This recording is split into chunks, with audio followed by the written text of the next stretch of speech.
네, 하나님의 말씀 보겠습니다.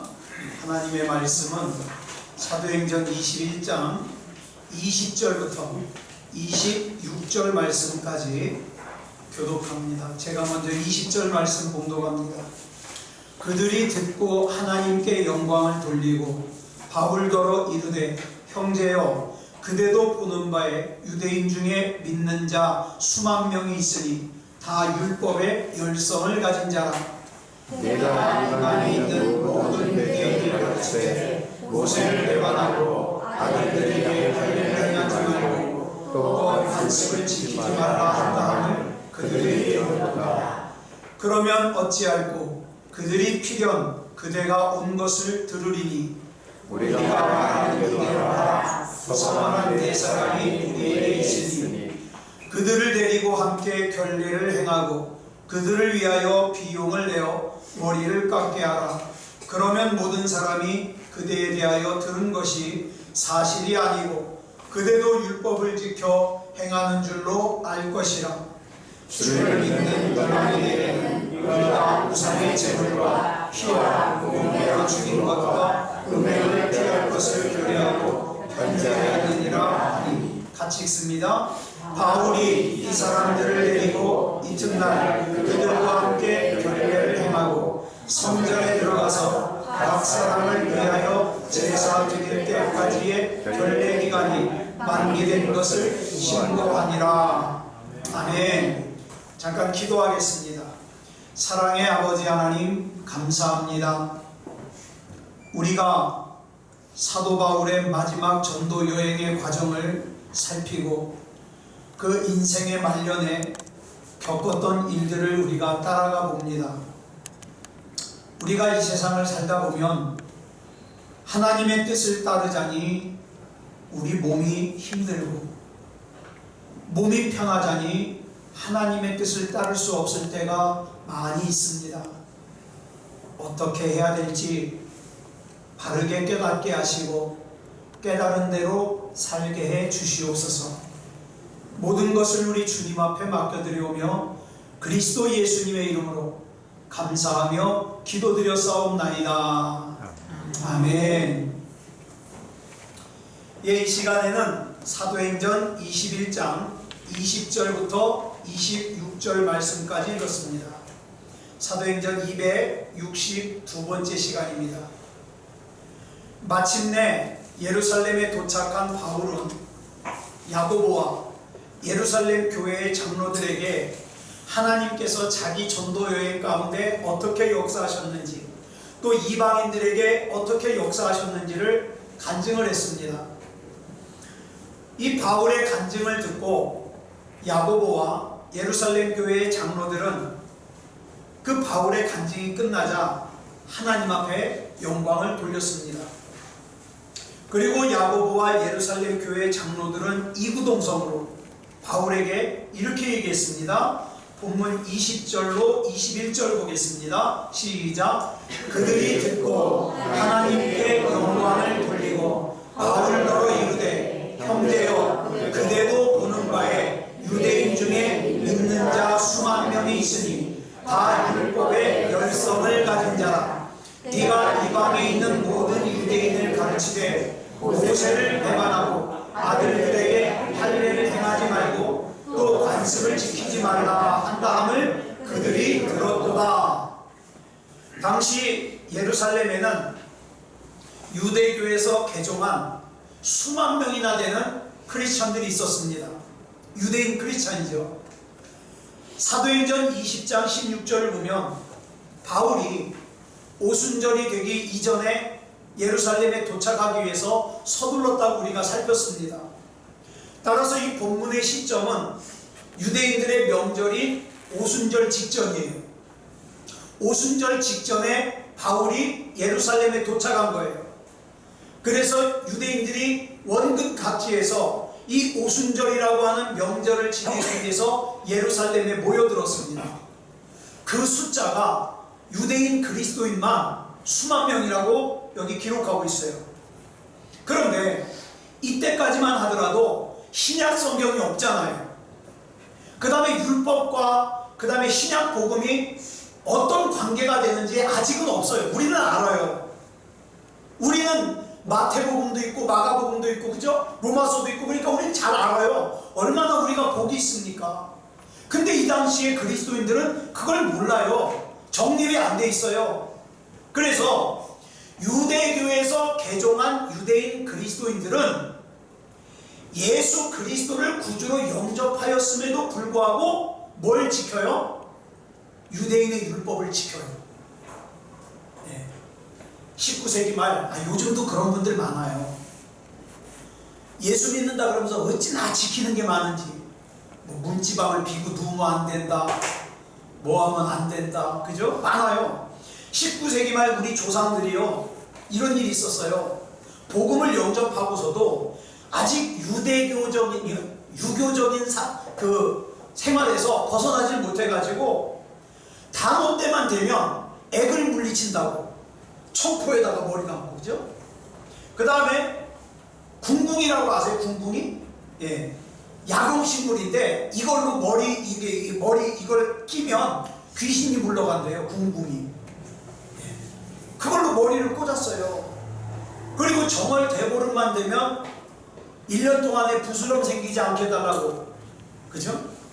날밤, 호두, 은행, 잣 이런 거 깨물어 먹으면서 불엄의 전통을 지켰잖아요.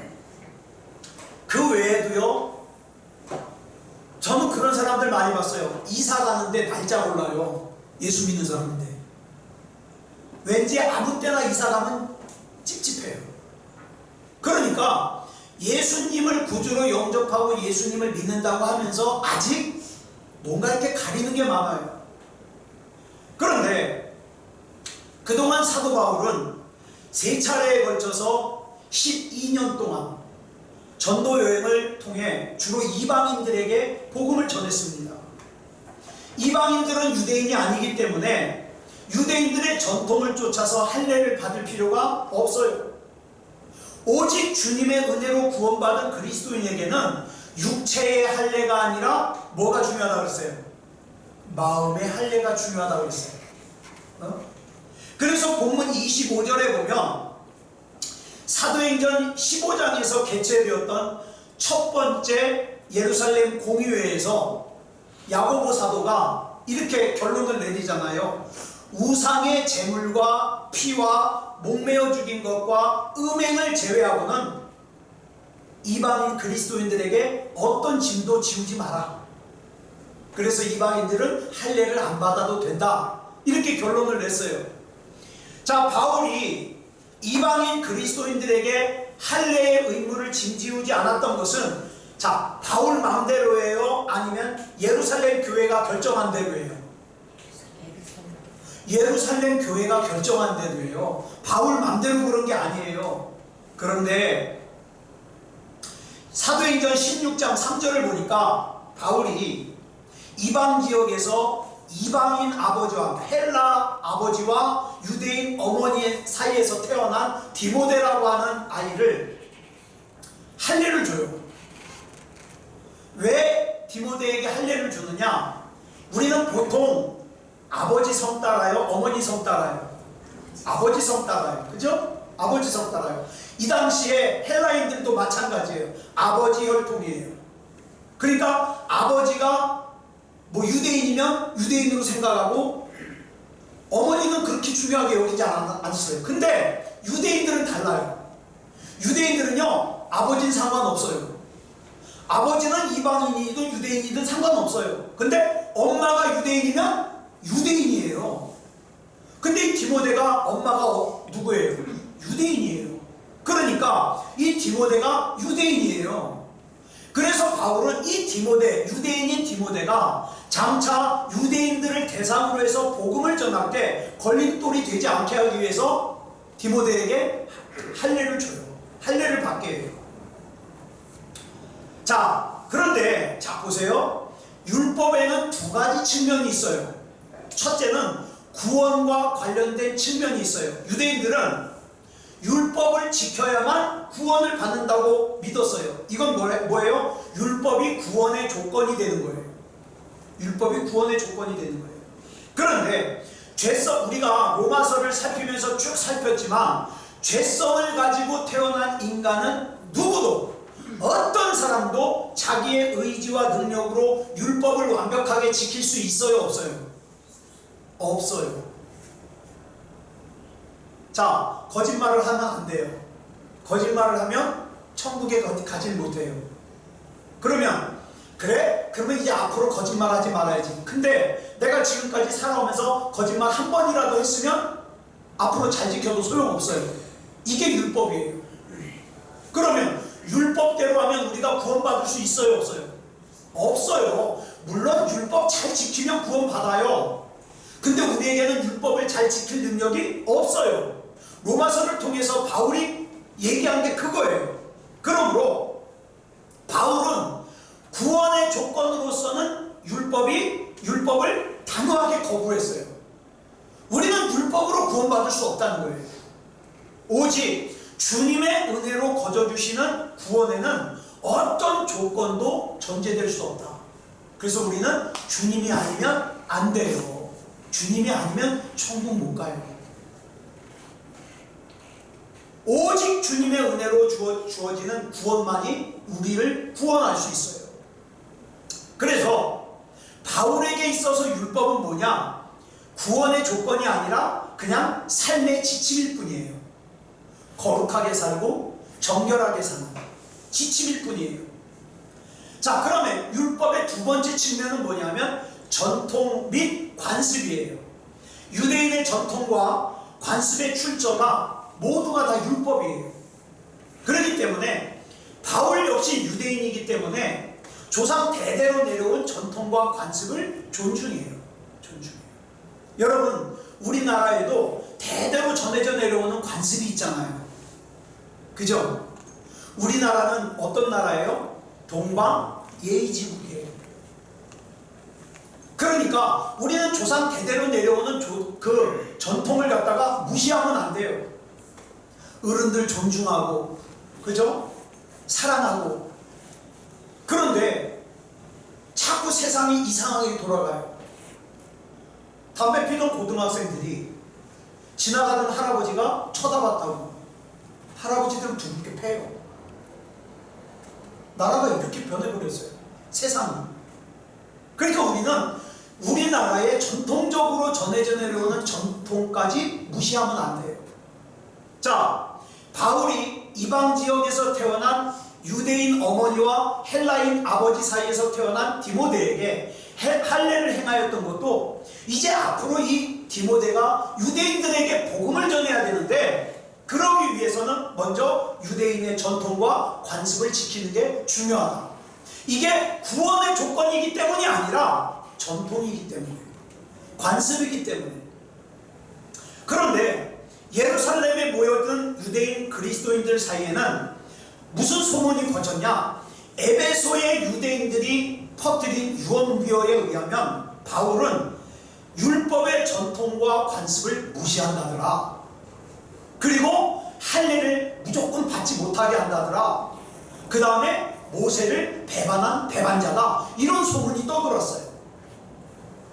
그동안 바울이 가는 곳마다 바울을 배교자로 간주해서 죽이려고 했던 유대인들이 만들어 퍼뜨린 거짓 소문이에요. 우리도 지금 가짜 뉴스가 되게 많죠. 그죠? 요즘에는 뉴스가 믿을 게 없어요. 그죠? 가짜 뉴스가 너무 많아서. 그러니까 우리가 정신 바짝 차리고 있어야 돼요. 우리 기준은 하나님이 돼야 돼요. 하나님 앞에 기도하면서 하나님이 주시는 지혜로 잘 판단해야 돼요. 네. 근데 이 당시에 유대인 그리스도인들은 그 에베소 출신의 유대인들이 퍼뜨린 거짓 소문에 동화가 됐어요. 그래가지고 어떡합니까? 바울에 대한 거짓 모함을 기정사실로 받아들여요. 유대인들은 출애굽의 영웅이자 최고의 민족 지도자였던 모세를 배반한 사람이라면 누구든 상관없이 죽이려고 되더라요. 자칫하면 바울을 모세의 배반자로 잘못 알고 있는 유대인 그리스도인들에게 지금 바울이 화를 당할 수 있는 상황이에요. 자, 본문 22절로 23절 보겠습니다. 시작. 그러면 어찌할꼬 그들이 필연 그대가 온 것을 들으리니 우리가 말하는 이대로 하라. 자, 야고보와 예루살렘 교회 장로들도 그 얘기를 들었어요. 사람들로부터. 바울이 모세를 배반했다더라. 바울은 무조건 할례를 받지 못하게 한다더라. 바울은 유대인의 관습을 짓밟는다더라. 이 거짓 소문을 들었어요. 하지만 그들은 다른 유대인 그리스도인들과 달리 그 소문을 믿지 않았어요. 여러분 잘 들으세요. 누가 이렇다더라 그런 소문이 여러분에게 들렸을 때 여러분이 직접 본 거 아니면, 여러분이 직접 목격한 거 아니면 믿지 마세요. 예? 이렇다더라. 요즘에 그 뭐 인터넷상에 또 뉴스에 참 해괴망측한 얘기들이 많이 나와요.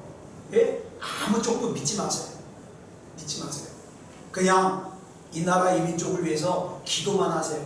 괜히 한쪽에 치울려 가지고 다른 한쪽 미워하고, 여러분 이게 지금 마귀가 하는 짓이에요. 지금 우리나라 국민의 반은 그 다른 반쪽을 갖다가 적으로 여기고 있어요. 예? 원수로 여기고 있어요. 이게 누구의 농간이겠어요? 악한 마귀가 박수치고 좋아할 일이에요. 그러지 말고 이 나라 이 민족을 위해서 기도해야 돼요. 기도해야 돼요. 성숙한 믿음의 사람은요, 믿어야 될 사람을 믿습니다. 믿어야 될 사람. 단지 소문으로만 자기가 믿어야 할 사람에 대한 신뢰를 거두어버린다면 그 어리석은 사람이에요. 자, 야고보와 예루살렘 교회 장로들은 바울에 대하여 몹쓸 거짓 모함 속에서도 바울을 변함없이 믿었어요. 믿었을 뿐만 아니라 뭐라고 합니까? 바울에게 우리가 말하는 이대로 하라 그러면서 그 유대인 그리스도인들의 오해에서 벗어날 수 있는 방법을 바울에게 일러줍니다. 자, 23절로 26절 보겠습니다. 시작. 우리가 말하는 이대로 하라. 서원한 네 사람이 우리에게 있으니 그들을 데리고 함께 결례를 행하고 그들을 위하여 비용을 내어 머리를 깎게 하라. 그러면 모든 사람이 그대에 대하여 들은 것이 사실이 아니고 그대도 율법을 지켜 행하는 줄로 알 것이라. 주를 믿는 이방인에게는 우리가 우상의 제물과 피와 목매어 죽인 것과 음행을 피할 것을 결의하고 편지하였느니라 하니, 바울이 이 사람들을 데리고 이튿날 그들과 함께 결례를 행하고 성전에 들어가서 각 사람을 위하여 제사 드릴 때까지의 결례 기간이 만기된 것을 신고하니. 자, 마침 예루살렘 교회 안에 일정 기간 동안에 자기 자신을 하나님께 드리는, 이걸 뭐라고 그러냐면 나시린이라고 해요. 나시린 서원을 한 사람이 4명이 있어요. 이제 그들이 나시린 서원을 한 기간이 이제 막 끝나는 참이에요. 그런데 민수기 6장 13절로 15절을 보면 나시린 그 서원 기간이 만료된 사람은 성전에서 7일 동안 지내야 돼요. 그러면서 정결 예식일 결례를 행하고 제8일째 되는 날에는 머리를 팍팍 깎아야 돼요. 이게 나시린의 결례 의식의 마지막 부분이에요. 자, 그러니까 이런 기간을 하려면 성전에서 자고 먹어야 되잖아요. 식비도 있어야 되죠. 거기 드는 운영비 있어야 되죠. 그 다음에 결례 의식을 하는 경비가 필요하죠. 돈이 들어가요. 자, 그 돈이 들어가는데 야고보와 예루살렘 교회의 장로들이 바울에게 말하기를, 바울 네가 그 4사람이 결례의식을 하는데 들어가는 돈을 네가 지불해라. 그러면 사람들이 뭐라고 생각해요? 아, 바울이 율법을 무시하지 않는구나. 그걸 인정할 거 아니냐. 그리고 너도 그들과 같이 결례의식을 해라. 왜? 유대인들에게는 이런 것이 있어요. 예를 들어서 이방 지역을 이렇게 갔다 오잖아요. 그러면 내가 알게 모르게 오염됐을 것 같으니까 성전에 가서 자기를 정결케 하는 의식을 해야 돼요. 그러니까 바울 네가 이방인 지역을 다니면서 복음을 전하느라고 결례의식 못했잖냐. 그러니까 얘는 이 4명과 같이 성전에서 결례의식을 하고 이 사람들 들어가는 경비를 네가 다 대주고, 그러면 유대인 그리스도인들이 아, 바울도 율법을 지키는구나 이렇게 알 게 아니냐. 그래서 이 방법을 제시해요. 그러면 여기서 우리는 한 가지 질문을 하게 돼요.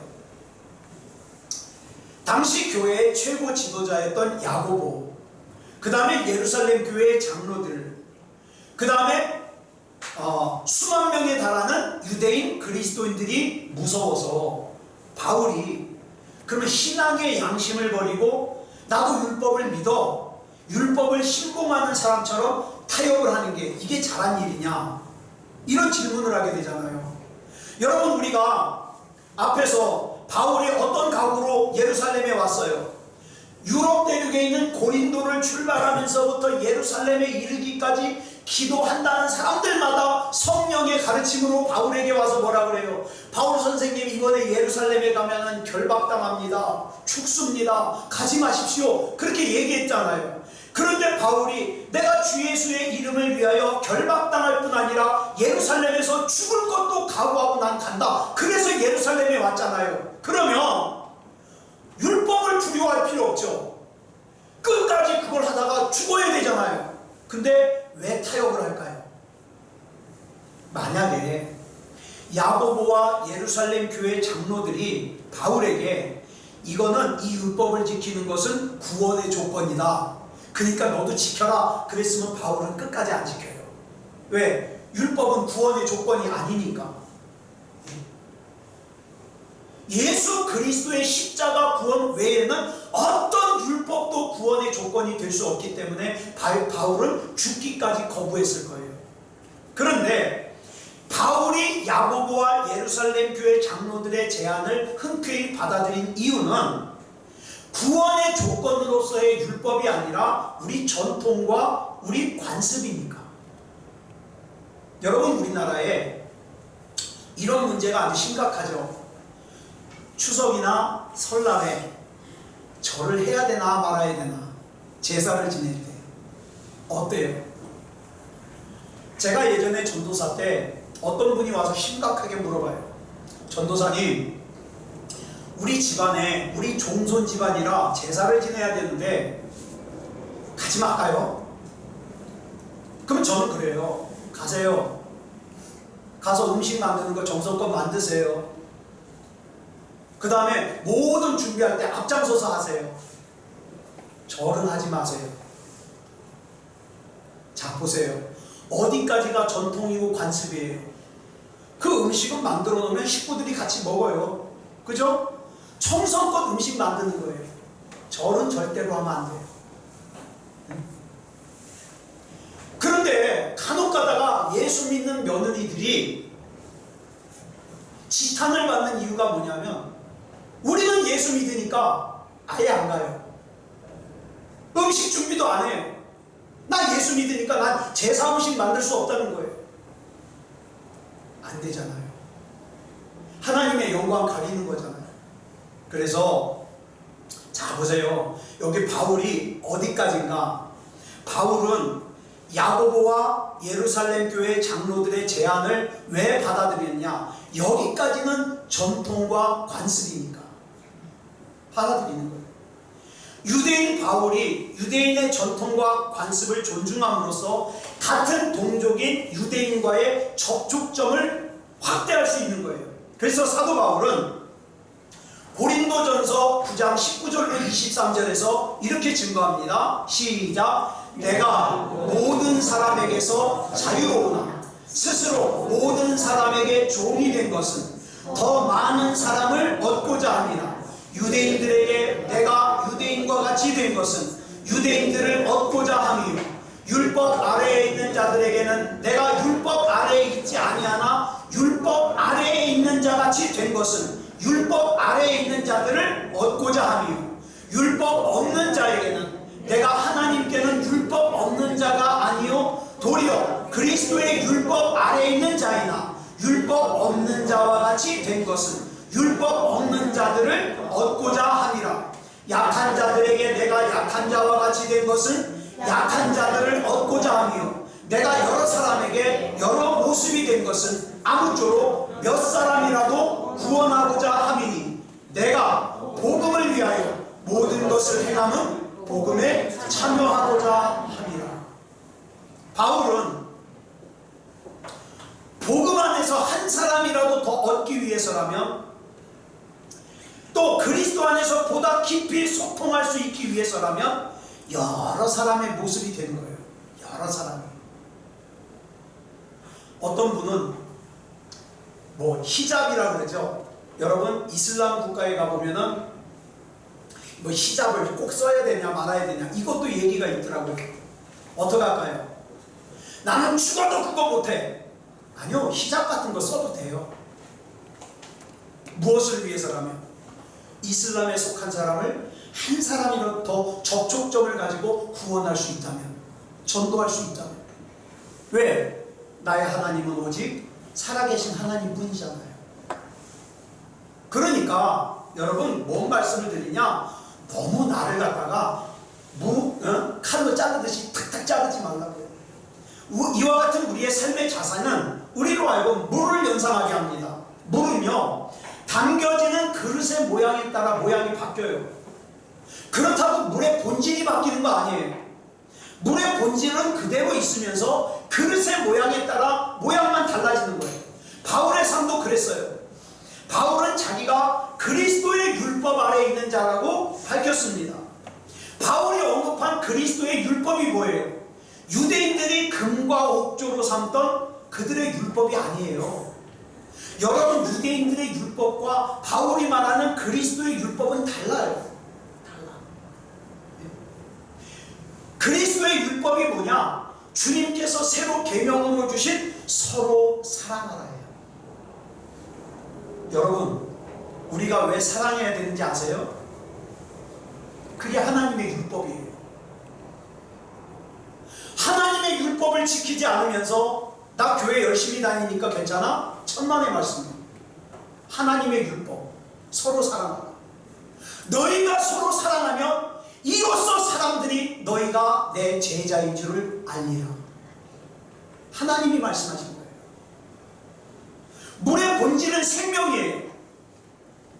그런데 그 물의 본질인 생명은 변하면 절대 안 돼요. 썩어버린 물은요, 더 이상 물이 아니에요. 내 생명의 본질은 그대로 지키되 내 모양은 나를 담는 그릇에 따라 융통성 있게, 유두리 있게 바꿔줄 수 있는 거예요. 왜? 하나님이 나에게 주신 마지막 명령, 서로 사랑하라를 지키기 위해서. 그런데 우리 예수 믿는 사람들 가운데 아무짝에도 쓸모없는 자존심 때문에 그 하나님이 우리에게 주신 그 율법을, 하나님의 율법을 어기는 사람들이 너무 많다는 거예요. 그 되도 못하는 또 그 자만심 때문에 나는 너보다 잘났어. 잘나긴 뭐가 잘나요? 아무것도 잘난 거 없어요. 그래서 우리는 이 생명의 본질은 변하면 안 된다.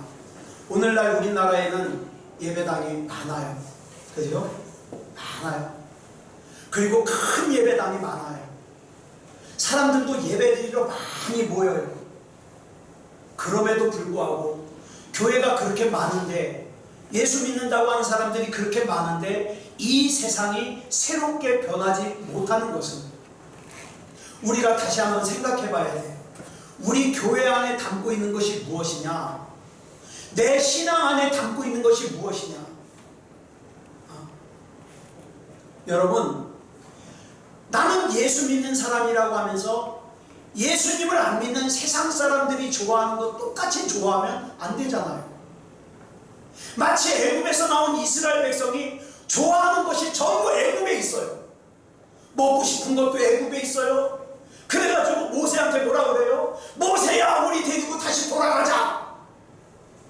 모세가 안 가니까 뭐라 그래요? 성경에 보니까 모세를 돌로 쳐서 죽이고 지도자를 새로 뽑아서 우리 애국으로 돌아가자. 이게 바로 출애굽한 이스라엘 백성들의 태도예요.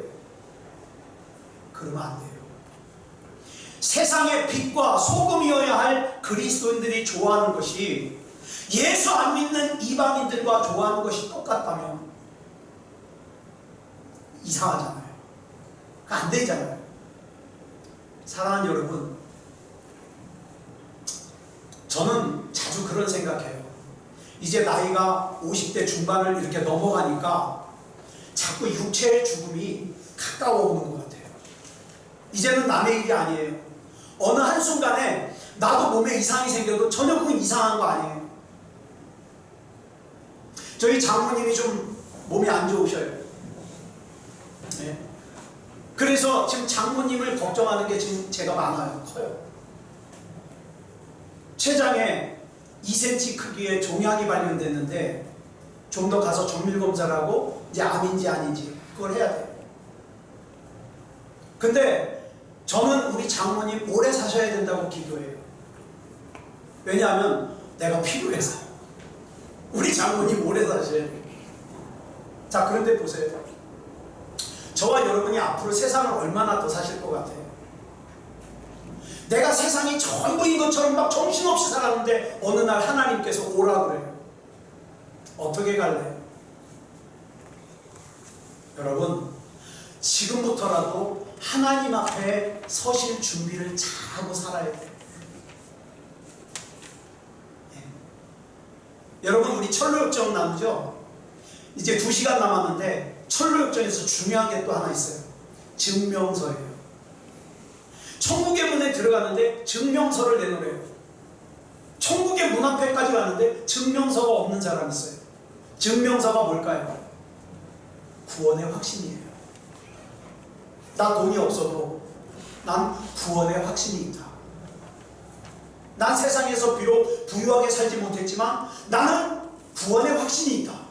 지금 당장 우리 하나님께서 나 오라고 부르셔도 난 천국 갈 수 있다. 저희 장모님이 그 걱정스러운 가운데 저희 집사람에게 그랬대요.